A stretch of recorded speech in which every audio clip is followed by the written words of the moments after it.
మహాపూర్ణుల వారు రామానుజుల వారిని నూతన గృహ ప్రవేశానికి ఆహ్వానించగా రామానుజుల వారు ఇలా అంటున్నారు.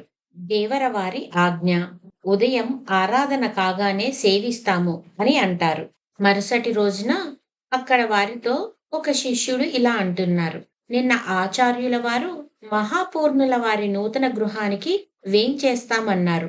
సిద్ధపడండి అని చెప్తూ ఉండగానే అదిగో శ్రీవారు వేంచేస్తున్నారు హెచ్చరిక అని అంటారు మరొకరు. రామానుజుల వారు మహాపూర్ణుల వారి గృహము వద్దకు వేంచేయగా అక్కడ ఏదో చర్చ జరుగుతూ ఉండటం గమనించిన రామానుజుల వారు ఒక శిష్యుడితో ఇలా అంటున్నారు. ఏమిటో అది ఏం జరుగుతుందో తెలుసుకోండి అని రామానుజుల వారు అనగా అడియన్ అలానే అని వారి శిష్యులు అక్కడ ఏం జరుగుతుందో తెలుసుకోవాలని అక్కడికి సమీపించగా అక్కడ ఏం జరుగుతుందో చూద్దాం. గృహప్రవేశానికి వచ్చిన వారు ఇలా మాట్లాడుకుంటున్నారు. వాద్యారులందరూ వచ్చారు.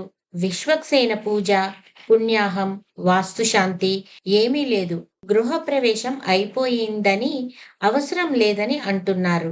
ఏమిటిది అని ఒకరు అనగా వీరికి ముట్టవలసిన దక్షిణలు ముట్టినట్టు లేదు. అది అయితే చల్లబడతారు అని అంటారు మరొకరు. ఇక మహాపూర్ణుల వారు వచ్చిన అర్చకులు అందరికీ వస్త్రాలు మరియు దక్షిణలతో సత్కరించగా వారందరూ మహాపూర్ణుల వారిని ఆశీర్వదిస్తారు. ఇక మహాపూర్ణుల వారు వారందరితో ఇలా అంటున్నారు. మీరంతా వేంచేసి ఈ గుడిసెను గృహంగా మార్చారు.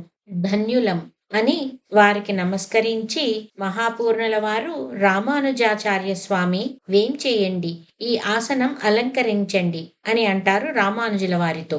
రామానుజుల వారు ఇలా అడుగుతున్నారు. స్వామి, ఎక్కడా పూజ జరిగిన చిహ్నాలు లేవు, ఇంత త్వరగా అయిపోయిందే అని అడగగా అక్కడ స్వాములు ఇలా అంటున్నారు. అదే మేము అడిగేది, వీరేమో అంతా అయ్యిందంటున్నారు అని అనగా రామానుజుల వారు ఇలా అంటున్నారు.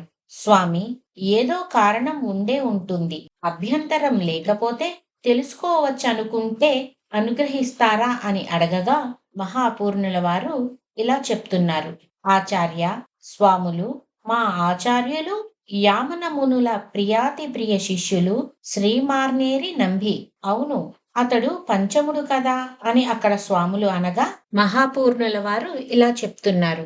ఆచార్యుల ద్వారా సంస్కారాలు పొంది నియమాన్ని నిష్ఠగా పాటించి ఆచార్య అభిమానాన్ని పూర్తిగా పొందిన భాగవతోత్తముడు అని మహాపూర్ణుల వారు అనగా అక్కడ స్వాములు ఏమంటున్నారో రేపు చూద్దాం.